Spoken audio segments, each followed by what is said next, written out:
आज जिस विषय को लेकर के मैं आप लोगों के साथ में बात करना चाहता हूं उसका शीर्षक है कि रिफाइन एंड रीडिफाइंड, है ना। Refine and redefined. रिफाइन जो होता है, ये रिफाइन शब्द को हमने कई जगह पर सुना है ना। यदि हम लोग इसे अभी तक सुन नहीं पाए या समझ नहीं पाए हैं तो ये रिफाइन शब्द जो है ये हम हर बार जब भी हम खाने के तेल को परचेस करने जाते हैं तो हम इस शब्द को वहां पर सुनने पाते हैं कि दिस फला फला कंपनी का ये फला फला खाने का ग्राउंडनट मूंगफली का तेल या सोयाबीन का तेल या फिर सनफ्लावर तेल या फिर हम लोग बोल रहे जैतून का तेल या फिर सरसों का तेल। तो ये रिफाइंड ऑयल्स हमको आजकल मार्केट में मिलते हैं। और ये रिफाइन क्या है, ये बहुत ही बड़े बड़े बोल्ड अक्षरों में लिखा रहता है। कंपनी का नाम तो लिखा हुआ रहता ही है, परंतु उस कंपनी के साथ में एक और चीज उसके साथ में पाई जाती है और वो ये है कि ये जो भी हम आपको खाद्य सामग्री या ये खाने का तेल जो दे रहे हैं, जो आप कोई सी भी आपके खाने की सब्जी बनाने के लिए कढ़ाई में सबसे पहले डाल सकते हैं, ये तेल जो है ये रिफाइंड ऑयल है। ये तेल रिफाइंड ऑयल है। तो आज हम उसी रिफाइंड शब्द को लेकर के और उसके साथ में रीडिफाइंड शब्द को लेकर के हम प्रभु के वचन में से चर्चा करने वाले हो सकेंगे कि what does this refine and redefine means. देखिए, मैं इससे पहले वचन में से होकर के जाऊं, मैं कुछ बातें जो है परमेश्वर के वचन में से लेकर के आने से पहले आप लोगों के साथ में रखना चाहूंगा, और वो इस रिफाइन शब्द को लेकर के है ना, कि रिफाइन असल में क्या होता है। ये रिफाइन को यदि हम लोग हिंदी में लेकर के आए तो रिफाइन शब्द का हिंदी अर्थ जो आता है वो होता है शुद्धिकरण, है ना। शुद्धिकरण, शुद्ध करा जाना, है ना। इसको मैं जब इस शब्द के डिक्शनरी में से अर्थ को ढूंढ रहा था तो वहां पर पता चला कि रिफाइन का अर्थ होता है शुद्धिकृत किया जाना। जो हम तेल खाते हैं, जो भी हम भोजन वस्तु में तेल डालते हैं, जिस भी सब्जी को हम बनाते हैं, उदाहरण के तौर पे मेथी की सब्जी बनाई या भिंडी की सब्जी बनाई, कोई से भी तेल को हम लोग डालते हैं तो वो तेल ऐसे ही मात्रा में या ऐसे ही बिना शुद्ध किए आपके और मेरे पास में उस पैकेट में जाकर के हमारे पास तक नहीं पहुंच गया।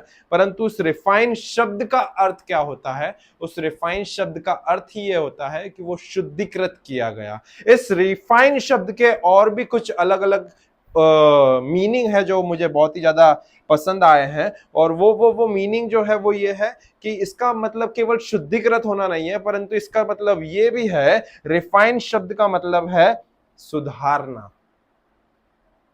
है ना। रिफाइन शब्द का मतलब केवल शुद्धिकरण किया जाना नहीं, परंतु रिफाइन शब्द का अर्थ है सुधारना। रिफाइन शब्द का अर्थ केवल सुधारना ही नहीं है, परंतु सुधारने के साथ में रिफाइन शब्द का अर्थ है चमकाना, है ना। और चमकाने के साथ में रिफाइन शब्द का एक और अर्थ है और वो है सिद्ध करना। अब जब मैं इन सारे मीनिंग्स को लेकर के आ रहा था कि अच्छा, रिफाइन शब्द का अर्थ जो है वो ये है, चलो सुधारना। रिफाइन शब्द का अर्थ क्या है? अच्छा, शुद्धिकरण करना। अच्छा, रिफाइन शब्द का अर्थ यह है चमकाना। तो मैं इन सब चीजों के साथ में सोच में आ गया कि भला तेल को कैसे चमकाया जा सकता है, भला तेल को कैसे सटीक करा जा सकता है या सिद्ध करा जा सकता है, भला तेल को कैसे सुधारा जा सकता है। क्योंकि हम कई बार केवल रिफाइन शब्द को इसी एक संदर्भ में देखने पाते हैं, अरे रिफाइंड ऑयल, बट तेल के लिए ही केवल रिफाइंड शब्द का उपयोग नहीं किया जाता है। परंतु यदि हम लोग इस बारे में और आगे जाएं तो जो वचन है, वचन नहीं परंतु मैं आपको ये बताना चाहूंगा, नॉर्मली अगर हम लोग संसारिक में ही लेकर के जाएं तो बहुत सारी अन्य चीजें हैं जिनका शुद्धिकरण किया जाता है प्रियो। और शुद्धिकरण जो है या रिफाइन शब्द जो है, ये रिफाइन शब्द में ही कुछ ऐसी चीजें हैं। जब मैं इन सब चीजों के बारे में स्टडी कर रहा था तो वहां पर मुझे पता चला कि what does refining means. Refining is a process और अ मेथड और अ procedure in which the currently some inefficiencies or errors are mostly requires adjustment or improvements to optimize their functionality और quality of performance। इस refine शब्द की जो परिभाषा है उसका अर्थ यह है कि उसमें वो एक विधि होती है, वो एक तरीका होता है जिसमें जो हाल फिलहाल में गड़बड़ियां हैं, जो हाल फिलहाल में उतार चढ़ाव है, उन सब के ऊपर काम किया जाता है ताकि उसका फंक्शन इंप्रूव होने वाला हो सके, ताकि उसके कार्य करने का तरीका और भी ज्यादा अच्छे से अच्छा होने वाला हो सके। रिफाइन किया जाना, क्यों रिफाइन किया जाता है? यदि हम लोग इसको वापस से तेल के ही संदर्भ में लेकर के बात करें तो तेल को क्यों एज इट इज ही हम लोग नहीं सेवन कर लेते, परंतु क्यों वो एक शुद्धिकृत की प्रक्रिया में से होकर के जाता है? वो इसीलिए क्योंकि जो एक्सट्रैक्टेड स्टेट में होता है, जो उसको एज इट इज निकाला जाता है, वो वैसे ही खाने लायक नहीं होता है। उसको कोई कुछ अधिकतम तापमान में पकने की या उसमें से कुछ खामियों को निकालने की, कुछ चीजें उसमें जोड़ने की, कुछ चीजें उसमें से घटाने की जरूरत होती है, आवश्यकताएं होती है, तब जाकर के वो खाने लायक बनता है ना? तो refining is a process, it is a method, it is a procedure in which the currently inefficient errors needs to be worked out, needs to be make a slightful adjustment. उन सब चीजों में कुछ एडजस्टमेंट्स होने की आवश्यकता होती है, तब जाकर के वो क्या करता है, तब जाकर के उसको आप सेवन करने के लिए या आप उसे इस्तेमाल करने के लिए इस्तेमाल कर सकते हैं, है ना? मेरे साथ में मैं आपको ये शीर्षक क्यों बता रहा हूं कि आज के दिन हम लोग इस बारे में बात करेंगे कि रिफाइन एंड रीडिफाइन, क्योंकि बीते दिनों में जब मैं प्रभु से प्रार्थना में समय बिता रहा था, है ना, यूजुअली मेरे साथ में यही होता है कि जब मैं कैरन को ड्रॉप करके आ जाता हूं तो उसके बाद में प्रार्थना में समय बिताता हूं। अचानक से पवित्र आत्मा ने मेरे अंदर ये शब्द को डाला और ये थॉट को डाला, और ये थॉट मेरे लिए एक संदेश बन गया, है ना, कि talk about refine and redefine, है ना, कि शुद्धिकृत करना और उसके बाद में तेरी परिभाषा जो वापस से नई परिभाषा मिली है उसके बारे में बात करना। तो मैंने बोला प्रभु मैं इसके बारे में क्या बात करूं? पवित्र आत्मा मुझे इन सब चीजों को लेकर के सिखाता गया, और वही चीजें मैं आज आप लोगों के साथ में 3 से 4 चीजें बांटना चाहूंगा, है ना, कि when the word of God refines you, है ना, यहाँ पर मैं परमेश्वर के वचन को इसके साथ में इंट्रोड्यूस कर रहा हूँ प्रियो। अभी तक हम लोगों ने इसको तेल की उपमा में लेकर के चलते हुए गए और आपको बता रहा था मैं, परंतु यहां पर अब आ रहा है कि when the word of God refines you, then it redefines you, है ना। ये बहुत एक छोटा सा थॉट है परंतु पावरफुल थॉट है कि when the word of God refines you, then the word of God redefines you। जब परमेश्वर का वचन आपको शुद्धिकृत करता है, जब परमेश्वर का वचन आपको चमका देता है, जब परमेश्वर का वचन आपके अंदर सुधार को लेकर के आता है, तो वो परमेश्वर का वचन जो आपके अंदर शुद्धिकरण को लाता है, जो आपके अंदर एक चमकाए जाने के एक चमक को लेकर के आता है, जो आपके अंदर सुधार को या सिद्धता को लेकर के आता है, वो सिद्धता, वो सुधार, वो शुद्धिकरण आपकी परिभाषा को एक नई परिभाषा देता है प्रियो। आज के संदेश का यही शीर्षक है और इसी के साथ में हम और आगे भी बढ़ते जाएंगे कि जब परमेश्वर का वचन आपको रिफाइन करना चालू करता है, आपके अंदर एक फिल्टर के रूप में बन जाता है, जहां पर आपके अंदर एक फिल्टर का क्या काम रहता है, हम लोग कई बार हमारे घरों में क्या करते हैं, फिल्टर लगा हुआ है, वो पानी की मलिनता को, पानी की गंदगी को क्या करता है, उसे वहीं पर फिल्टर कर देता है, गंदगी की परत ऊपर रह जाती है और उसके बाद में वो पानी की शुद्ध पानी जो है वो हम लोग ले पाते हैं। ठीक उसी प्रकार से जब परमेश्वर का ये जीवित वचन हम हमारे जीवन में एक फिल्टर के रूप में लगा लेते हैं, तो क्या करता है, ये परमेश्वर का जीवित वचन आपके और मेरे जीवन में उस फिल्टर के माफिक, उस फिल्टर के तरह से काम करता है जो हमारे जीवन में एक शुद्धिकरण को लेकर के आए। आमीन।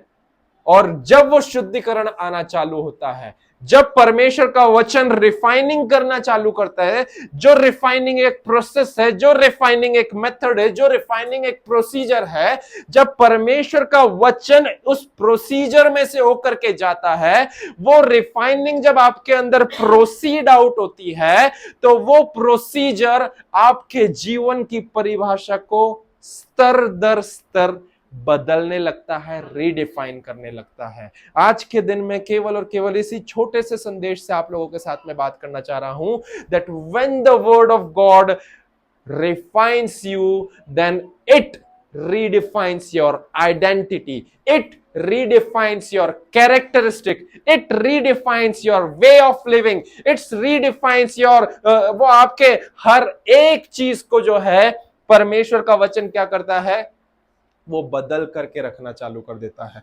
क्यों बदल देता है? क्योंकि परमेश्वर का वचन स्वयं कहता है। हम लोग निकालेंगे इब्रानियों की पत्री उसके 4 अध्याय पद संख्या 12 को। हम लोग बहुत अच्छे से इस वचन को जानते हैं प्रियो। वचन क्या बोलता है? पर बोलता है इब्रानी 4 अध्याय पद संख्या 12 बोलता है, क्योंकि परमेश्वर का वचन जीवित, प्रबल और दोधारी तलवार से भी तीक्ष्ण है, जो गांठ गांठ और गुदे गुदे को छेदता है और मन के विचारों को जांचता है। परमेश्वर का वचन जो है उसके अंदर प्रियो है ना, मैं इस चीज को कई बार बोलता हूं और इस बार भी बोलना चाहूंगा कि वचन क्या बोलता है कि परमेश्वर कल आज और युगानुयुग एक सा है। तो परमेश्वर कभी नहीं बदलता, ना ही उसका वचन बदलता है। जब परमेश्वर कल आज और युगानुयुग एक सा है, तो इन द सेम वे ना परमेश्वर बदलता है और ना उसका वचन बदलता है। उसका वचन जो 2010 में था वैसा ही आज भी 2020 2025 में भी है। उसका वचन जो इतने ईसा पूर्व पहले था वैसे ही आज भी है। तो आपको और मुझे इस बात को समझना है कि परमेश्वर का वचन जो है, जब परमेश्वर नहीं बदलता, परमेश्वर कल आज और युगानुयुग एक सा रहता है, तो उसका वचन भी कल आज और युगानुयुग एक सा है। परमेश्वर नहीं बदलता, ना उसका वचन बदलता है, परंतु जब परमेश्वर का वचन आपके और मेरे जीवन में प्रवेश लेता है, वह हमारे जीवन को बदल देता है।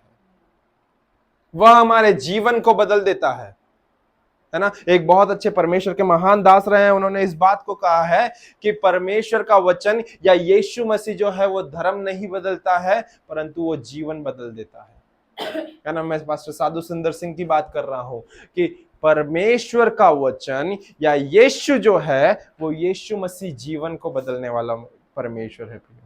तो आपका और मेरा जीवन इस वचन के द्वारा बदलता है जो कभी भी नहीं बदलता।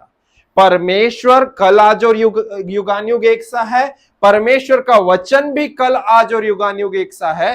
परमेश्वर कभी नहीं बदलता, ना उसका वचन बदलता है, परंतु जिस पल जिस क्षण ये वचन हमारे जीवन में प्रवेश लेता है, जिस पल जिस क्षण ये वचन हमारे साथ में हमारा इस वचन के साथ में आमना सामना होता है, उसके बाद से तिनके दर तिनके, पल पल क्षण क्षण हमारा जीवन परिवर्तन की कगार पर आने लग जाता है। हम धीरे धीरे धीरे स्लोली एंड इवेंचुअली हम लोग चेंजेस में से होकर के जाते हैं।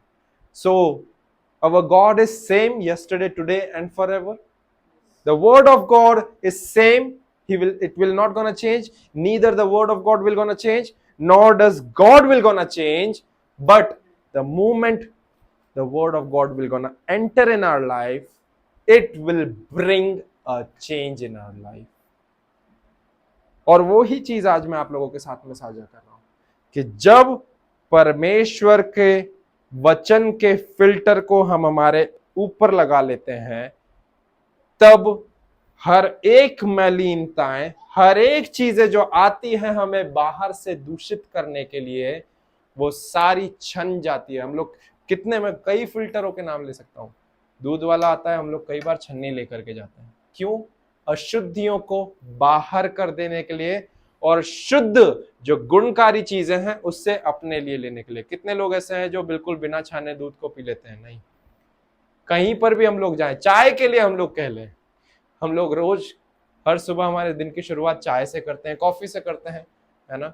हम लोग क्या करते हैं, उसका कड़वापन या उसका बीज, चाय पत्ती के बीज जो है वो हमारे जीभ में ना आए, इसीलिए क्या करते हैं, हम उस चाय को भी छानते हैं। वो छन्नी क्या काम कर रही है? रिफाइन करने का काम कर रही है प्रियो। और जब वो रिफाइन करती है तो वो रिफाइन करने के द्वारा उस चाय की परिभाषा को परिवर्तित कर देती है। यदि आप वहां पर छन्नी को नहीं डालेंगे और बिना छाने चाय को पी लेंगे, तो वो चाय के लिए आपको क्या कॉम्प्लीमेंट मिलेंगे? अरे छानी नहीं, क्या ही चाय बना दी है, बिना छाने चाय बना दी है। उस चाय की परिभाषा बद से बदतर हो जाएगी। परंतु जैसे ही वहां पर एक छन्नी आती है, वो छन्नी क्या काम करती है? वो उसकी परिभाषा को परिवर्तित करके रख देती है। ठीक उसी प्रकार से जब ये वचन को आप और मैं हमारे जीवन में एक रिफाइनिंग टूल के रूप में एक क्या बोल सकते हैं इसको, हम एक छन्नी के रूप में रख लेंगे कि परमेश्वर आपका ये जीवित वचन, मैं इसे अपने जीवन में इस समय इस पल आज ही के दिन से एक छन्नी के रूप में, एक रिफाइनिंग प्रोसेस के रूप में, एक रिफाइनर के रूप में मैं अपने जीवन में इस वचन को रख लेता हूं।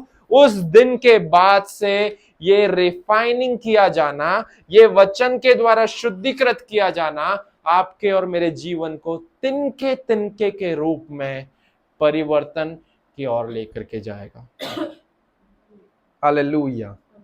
जिस दिन आप परमेश्वर के वचन से परिचित होते हैं ना प्रियो, उस दिन के बाद से वह वचन आपके जीवन की परिभाषा को बदल देता है। मैं इसे फिर से कहना चाहूंगा कि जिस दिन से आप इस परमेश्वर के वचन से परिचित होते हैं, उस दिन के बाद से यह परमेश्वर का वचन आपके और मेरे जीवन की परिभाषा को बदल के रख देता है। आमीन, हालेलुया, हालेलुया। है ना, वचन कहता है कि यीशु मसीह परमेश्वर का वचन है ना, यीशु मसीह परमेश्वर का वचन है। और वो परमेश्वर का वचन क्या है? वो परमेश्वर का वचन जिसने शरीर और देह धारण किया। हम लोगों ने देखा है, यूहन्ना 1 अध्याय में से हम लोग उठा करके देखे तो वचन बोलता है कि आदि में वचन था, वचन परमेश्वर के साथ था और वचन ही परमेश्वर था और उसने देह धारण किया। वचन देहधारी हुआ और हमारे बीच में डेरा किया। तो इस वचन ने एक आकार लिया, उसने एक आंख, एक नाक, एक मुंह बना, एक कान, 2 कान बने और उसके बाद में हाथ और सारे मांसपेशी और हड्डियां बने और इस वचन का एक शारीरिक आकार आया जिसका नाम यीशु हुआ। आमीन, हालेलुया। तो जैसे मैं कह रहा हूं कि जिस दिन आप परमेश्वर के वचन के साथ में परिचित होते हैं, उसके बाद में परमेश्वर का वचन आपके जीवन की परिभाषा को परिवर्तित करके रख देता है, आपकी परिभाषा को बदल करके रख देता है। ठीक उसी प्रकार ये वचन जो यीशु मसीह है, क्योंकि उस यीशु मसीह ने एक शरीर को, एक देह को धारण किया था, तो जब आप परमेश्वर के वचन से अर्थात यीशु से परिचित होते हैं, तो ये यीशु मसीह या ये परमेश्वर का वचन आपके और मेरे जीवन की परिभाषा को बदल डालता है। आमीन, हालेलुया। इससे पहले हम पाप में से जाने जाते थे, हम पाप के जाने जाते थे, परंतु इसके बाद हम पुत्र के जाने जाते हैं। इससे पहले we were recognised by our sins, but इसके बाद we are recognised through the सन।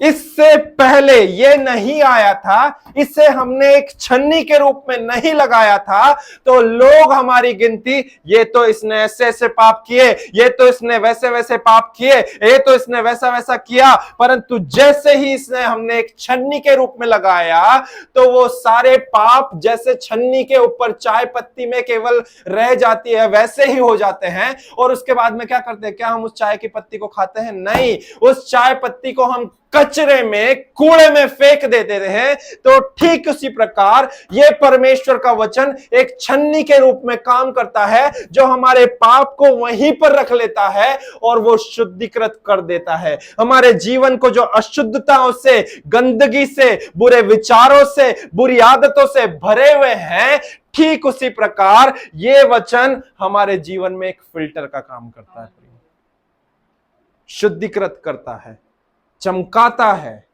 सिद्ध करता है, सुधार लाता है, सटीक बना देता है। आमीन। मुझे बहुत अच्छा लगता है राजा दाऊद कैसे कहता है भजन 119 पद संख्या 11 में, वो बोलता है कि तेरे वचन मैंने मेरे हृदय में रख छोड़े हैं कि मैं तेरे विरुद्ध पाप ना कर सकूं। तेरे वचनों को मैंने मेरे हृदय में उतार लिया है, तेरे वचनों को मैंने मेरे मन विचार कल्पनाओं में बसा लिया है, क्योंकि जब तेरे वचन मेरे हृदय में, मेरी मन विचार कल्पनाओं में बने रहेंगे, तब मैं पाप नहीं कर सकूंगा, मैं पाप में गिरूंगा ही नहीं। राजा दाऊद का केवल और केवल एक पाप था, इसके अलावा और कोई पाप मुझे नहीं लगता शायद इससे ज्यादा महान रहा होगा। हमारे संदेश से बाहर है, परंतु मैं उसकी गिनती करना चाहूंगा। उसने कोई गलत काम नहीं करे, किसी को उसने कुछ ऐसा नहीं करा, परंतु केवल एक चीज करी थी, किसी और की स्त्री के ऊपर निगाहें डाली थी। जो किसी और की पत्नी थी, जो किसी और की ब्याहता थी, उसने उसके साथ में शारीरिक संबंध बनाए थे। और केवल वहीं तक नहीं सीमित रह गया, परंतु उसने उसके पाप को सुधारने के लिए क्या करा, वो किसी और की जब पत्नी थी उसके पति को मरवा डाला। हालेलुया।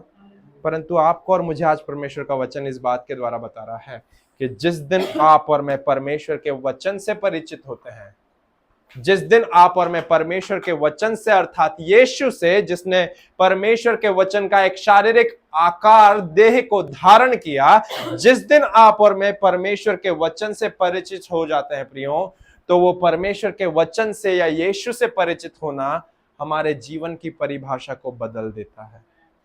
हमारा जीवन जो पाप से जाना जाता था, वो अब पुत्र से जाने जाने लगता है। हमारा जीवन जहां पर केवल और केवल पाप और गंदगियां भरी हुई थी, वो सारी चीजें ये परमेश्वर का वचन एक शुद्धिकृत करते हुए जाता है। ये परमेश्वर का वचन एक सुधार को लेकर के आता है। ये परमेश्वर का वचन हमारा जीवन जहां पर जो पूरा डल हो चुका था, उन सब चीजों में एक चमकाने जाने को लेकर के आता है। आमीन। Hallelujah. Hallelujah. When the word of God refines you, then it redefines you. जब परमेश्वर का वचन आपके अंदर उस शुद्धिकरण को लेकर के आता है, उस सिद्धता को लेकर के आता है, उस चमकाए जाने को लेकर के आता है, तो चमकाए जाने के द्वारा, सुधारे जाने के द्वारा चीजें फिर पहले जैसी नहीं रहती। जब मैं आप लोगों को इस चीज के बारे में बता रहा हूं, मैं वापस से इन 2-3 बातों के ऊपर लेकर के आऊंगा। चमकाना क्यों बोल रहा हूं मैं? क्यों रिफाइन का अर्थ हिंदी में चमकाना होता है? क्योंकि रिफाइन केवल तेल को नहीं किया जाता है, परंतु सोने को भी किया जाता है। बड़े बड़े सुनार जो रहते हैं, वो सोने को जो है उसे भी कई अलग अलग केमिकल्स में से लेकर के जाते हैं, केमिकल्स को मिलाते हैं ताकि उसकी प्योरिटी, उसकी शुद्धता को वो क्या करे, बरकरार रखने वाली हो सके, है ना। हम लोग सब जानते हैं रतलाम का क्या 3 चीजें फेमस है, साड़ी, सोना, सेव। सोने को भी वहां पर बहुत ही ज्यादा शुद्ध माना जाता है, क्योंकि वहां पे सारी चीजों में सोने की शुद्धता पर काम किया जाता है। और वो जो शुद्धता की जाती है सोने की, ये इस अंगूठी की यदि शुद्धता की जा रही है, तो इस शुद्धता के किए जाने की प्रोसेस को रिफाइनिंग कहा जाता है। अलग अलग तापमान पे उसे पिघलाया जाता है, उसके अंदर अलग अलग कुछ अणु और बहुत सारे अलग अलग चीजें डाली जाती है, मेटल्स डाले जाते हैं, कॉपर डाले जाते हैं। मैं उन सब चीजों को विगतवार नहीं बताना चाहूंगा, क्योंकि वो मेरे समझ से बाहर है। 24 कैरेट खरा सोना और ये सारी चीजें हम लोग सुनते हैं, और फिर उसके बाद में उस सोने की जो चमक उभर के आती है। कितने लोगों हम लोगों ने लिया, नया सोना लिया, वो बहुत ही ज्यादा चमकीला रहता है, और धीरे धीरे हमारे शरीर पे आकर के ऐसा लगता है उसकी चमक जो है वो जाने जैसी लग गई। कई बार हम लोग जाते हैं और वापस जाके पॉलिश भी करवा के आते हैं, सोने की कोटिंग की पॉलिश करवा करके आते हैं। क्या बोल रहा है वचन? हम लोगों ने देखा था कि रिफाइनिंग का अर्थ क्या है। रिफाइनिंग का अर्थ है शुद्धिकृत करना, उसके बाद में चमकाना, सुधारना, और ये सारी चीजें हो जाती है तो फिर पुरानी बातों से किसी को भी नहीं जाना जाता है ना। अगर मेरी ये अंगूठी जिसकी पॉलिश चली गई, अगर मैं इसे चमकाऊंगा, तो फिर इसके बाद में कोई भी इसके डलनेस के बारे में बात नहीं करेगा, परंतु उसके बाद में इसकी सारी अच्छी बातों के बारे में ही बात की जाएगी। मैं बिलीव करता हूँ आज के इस छोटे से संदेश से परमेश्वर ने आप सभी से बात करा है ना। प्रभु आप सभी को आशीष दे।